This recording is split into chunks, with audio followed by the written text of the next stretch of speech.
Kick off with Libération, the left-leaning paper today. Yeah, we are. And if you can just avert your eyes for a moment from the semi-nude lady on the front page, we will be going back to her, however, don't worry. To this headline here, the 17th of October 1961, a confession of a state crime. Now, this is in reference to French President François Hollande's acknowledgement that there was a bloody repression of Algerian protesters in a protest in Paris 51 years ago, in 1961, as the paper says. This was a statement that he made yesterday. Libération goes and looks in depth at why it's perhaps not surprising to see the French president making an acknowledgement like this, although, as I said, it's the first French president to sort of openly acknowledge the facts as they are. The paper says that, you know, according to a lot of politicians on the right, this is just kind of a political manoeuvring from the French president. However, Libé says, no, in fact, he's been obviously trying to build a very strong relationship with the Franco-Algerian community in Paris and also with Algeria itself. Okay, well, meanwhile, Le Figaro is also picking up on this this idea of President Hollande reigniting debate on this issue. Absolutely. The front page, as you can see here, just top right, an act of repentance, which is really sort of stirring up the sensitive debate. You know, even after 51 years, this is an issue which is still, you know, the fact that so many front pages and column inches have been dedicated to this story over the last couple of days just shows what a wealth of feeling there is still surrounding this issue in France. Le Figaro inside, they talk a little bit about the reaction from the politicians on the right, which you can expect. However, also asks Algerian groups in France what their opinion is. Some saying if François Hollande is going to be talking about, you know, acknowledging this atrocity back in 1961, you know, he's also got to, he can't just do one thing. He's got to sort of relook the whole Franco-Algerian relationship over the last 50 years and see you know, what other things happened there. However, I did have a look at some Algerian press reaction, just one of interest in the Dépêche d'El Kabia, which says it kind of welcomes this lucid acknowledgement of the facts.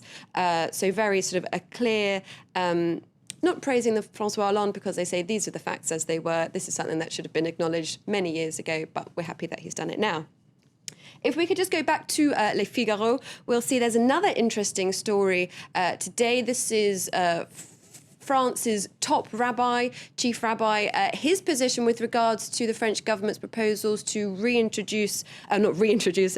approve and legalise gay marriage here in France. He isn't the first religious leader, remember, to do this, as we've seen a reaction from Catholic leaders in the country. However, in an open letter, France's chief rabbi has said that marriage is an institution that links the joining of a man and woman with a succession of generations. And he's really asking the French government for a true debate on this. He says, you know, don't appeal just to people who want sound bites. You know, we're calling for a real debate on this policy.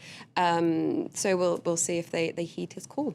Okay, well, let's get back now, as I'm sure many of our viewers would like us to do, to that topless lady that we got a brief glimpse of. Right, they're a saucy lot, our viewers. And there'll no doubt be there is a lot of front pages dedicated to the Dutch actress Sylvia Christel, many known as Emmanuel, who starred in the first erotic film really to hit mainstream cinema back in the 1970s.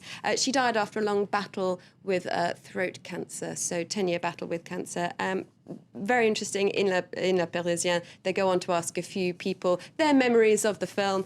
One 30-year-old saying, you know, for me, obviously it's iconic of the genre, but he says, I remember most that my dad used to talk about it quite a lot. I'm sure. Just very briefly to finish, a rather unusual pose, not topless, but wearing a very distinctive top, in fact, France's Minister for Industrial Renewal. Yes, many may say this is quite a strange position for the Minister for Industrial Renewal, Arnaud Montebourg, to be striking on the front page of a national magazine. However, it's all in a good cause. He's trying to promote Made in France, donning the iconic French stripy top, French watch, French kitchen appliance. Some have kind of said, is this really suitable? The French President, François Hollande, however, said, I think it's a good thing. So wow. He's got the backing of his top boss. We are certainly talking about it, it's true. Thank you very much indeed, Katerina, for that look at today's French newspapers. Well, still to come here online from Paris, an explosive political campaign from the man who brought Pakistan the nuclear bomb. Atomic scientist A.Q. Khan is launching his own political party. But do Pakistanis agree with its nationalist message? Find out more in Focus coming up right after this break.